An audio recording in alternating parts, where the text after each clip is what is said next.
Okay, introduce yourself. I am Evelyn de la Guardia, 35 years old of age, married. I have 3 kids and I am number 4 in the family. Okay, what is your experience? My work experience here in the Philippines is as a domestic helper. So what is your main job? My main job is to take care of the 2 elders, the grandfather and the grandmother. How old are they?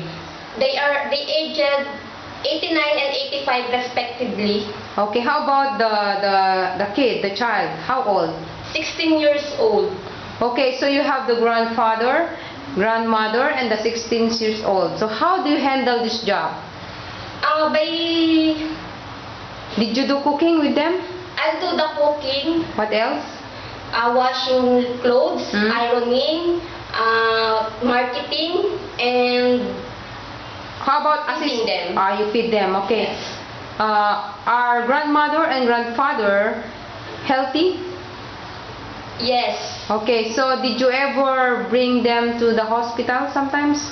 sometimes. Okay, how about the 16 years old? How do you do this job? After his school, Yes?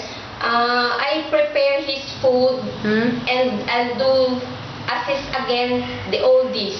Okay, so the meaning is you have to prepare first the things of the 16 years old, Yes. and then after that you assist the grandmother and grandfather. Yes. Okay, now how or why you want to work in Hong Kong? I want to work in Hong Kong because I want to earn money for my family and for my children's education. Okay, now what can you say to your future employer? Madam Sir, if you choose me to be your worker, I promise to be a good worker because I am honest, hardworking, trustworthy, and I promise to obey your rules and regulations. Please hire me. See you in Hong Kong. Bye-bye!